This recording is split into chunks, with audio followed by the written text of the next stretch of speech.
So do you know what the symbolism is?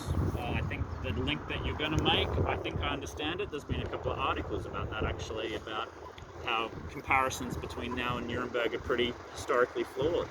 There was an article about that, I think in the Oz actually, by the column that's called The Insider.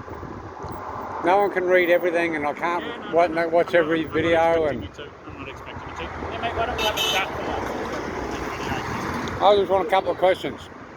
You know how I came up to you last time, I only asked you a couple of questions and then pissed off. Sure. No, I'm not a criticism. Just to continue on with that, yeah. Do you think it's tyrannistic of a government to perhaps, in this day and age, where they would gain access to someone's social media or even take control of it? You know, read their emails and read their private social messages and so on? Yeah, unless they were like trying to get evidence of like a terrible crime or something, yeah.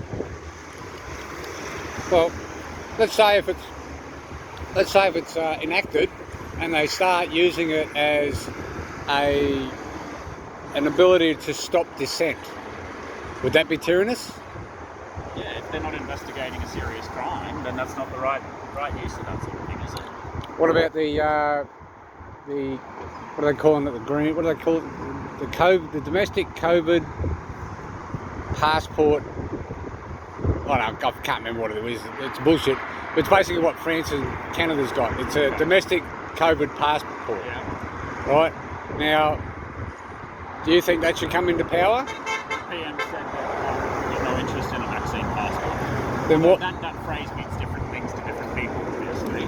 I mean, obviously lots of us have been travelling the world for years. In fact, our entire lives have had proof of vaccinations against some nasties in some parts of the world, like the little yellow card that sometimes people have got to show they've been vaccinated for stuff when they go into Africa and for dengue fever. Yeah, no, I'm talking about the COVID. Yeah, okay. The COVID, you know that the virus has got a 99.99 chance of recovery, and it's only killed 1/10 of the amount of people this year compared to last year, and the lockdowns seem to be so much worse. But now the Australian government seems to want to bring in this COVID vaccine passport for interstate. The PM said many times, including recently, that he's against that concept of a vaccine passport. Is it? I don't know how much more clearly he can say it.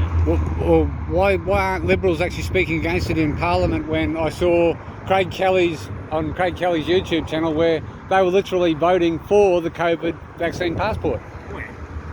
Mate, you might want to start catching up on a few things. I've not heard anything said like this. All right. But I don't follow Craig Kelly's comments, of course. All right, well, we'll stop this video here. Yeah. That's the end of it, and I'll show you on YouTube.